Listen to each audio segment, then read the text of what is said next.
Bonjour et bienvenue, ravi de vous accueillir dans ce nouveau studio pour votre TTV Mag numéro 123. Vous le constatez, beaucoup de changements. Pourquoi changer? Pour répondre plus précisément à vos besoins et à vos attentes. Et j'en profite pour remercier l'ensemble des équipes de Tourisme TV qui ont travaillé d'arrache-pied pour vous créer un nouveau magazine dont voici le sommaire.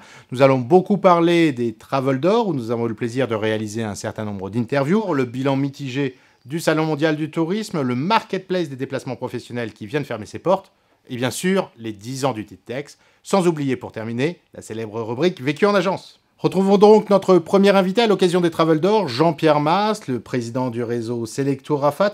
Jean-Pierre, bonjour. Comment se porte l'activité du tourisme et du e-tourisme pour vous? L'activité globale du tourisme et du e-tourisme est en fort développement.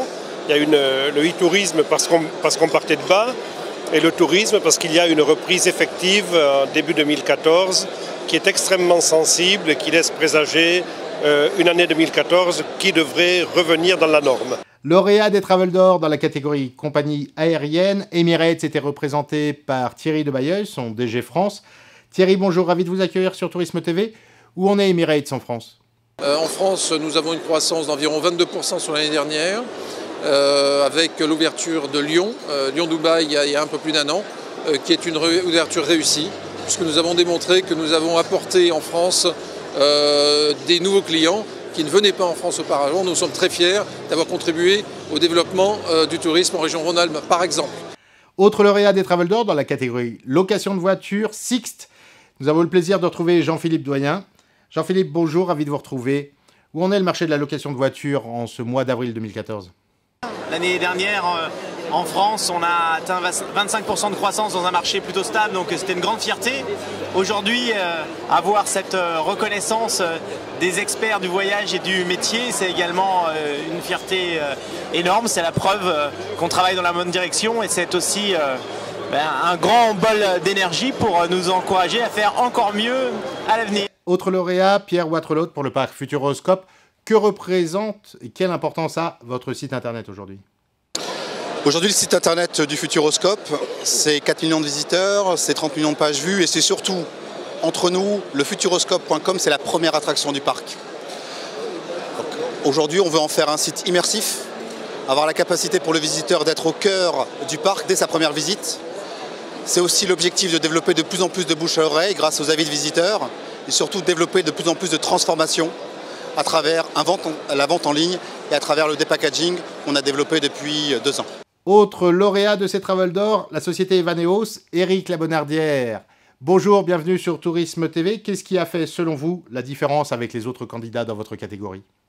La différence, c'est peut-être l'innovation, la jeunesse, un nouveau modèle qu'on a créé. Alors nous, en fait, on est une plateforme qui met en relation des voyageurs avec des agences locales partout dans le monde entier pour créer des voyages sur mesure.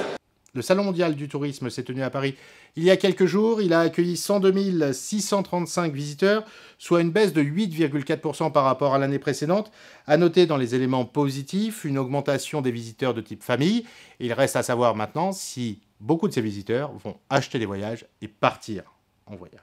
Le marketplace des déplacements professionnels vient de fermer ses portes. Une édition marquée à la fois par les technos, les rencontres et les ateliers. Nous vous proposons quelques témoignages.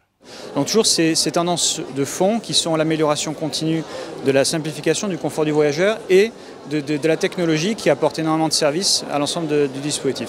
Enfin, dernière notion qui pour nous est majeure, c'est la tendance qu'ont les entreprises à attacher plus d'importance à la pertinence du déplacement. Et donc ils vont regarder de près finalement si les déplacements qu'ils font sont importants, peu importants ou pas importants, pour apporter cette notion de retour sur investissement d'un déplacement, d'un collaborateur qui va partir loin. Le métier est reconnu, je dirais enfin, puisque dès la naissance de la FTM, c'était l'un de nos objectifs. Et ce métier est enfin reconnu par l'APEC et je pense qu'il le sera dans très peu de temps par Pôle emploi.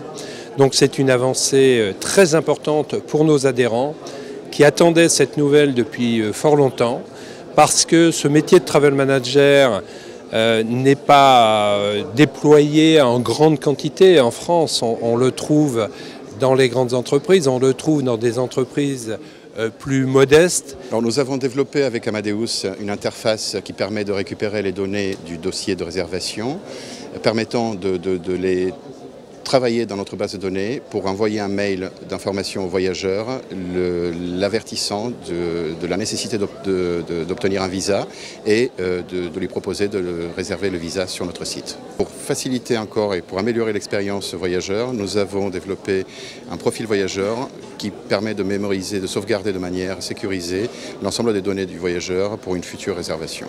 Alors nous sommes déjà à la 5e édition, un petit salon qui grossit assez rapidement.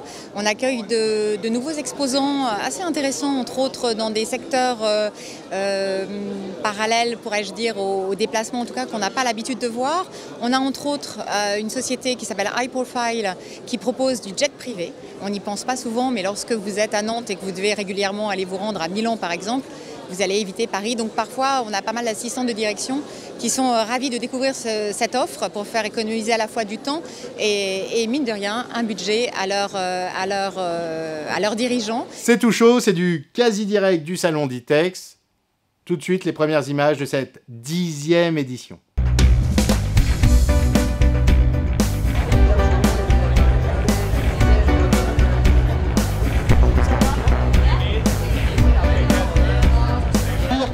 Ça marche en déroulette.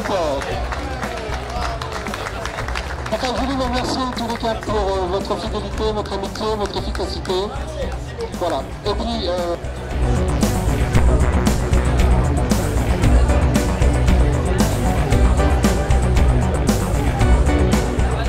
Le DITEX a été également pour nous l'occasion de lancer notre grand jeu, les sosies du tourisme. Continuez à nous alimenter en nous envoyant la photo du professionnel, avec son titre et son nom bien sûr, accompagné de la photo de la personnalité dont il est le sosie, en tout cas selon vous.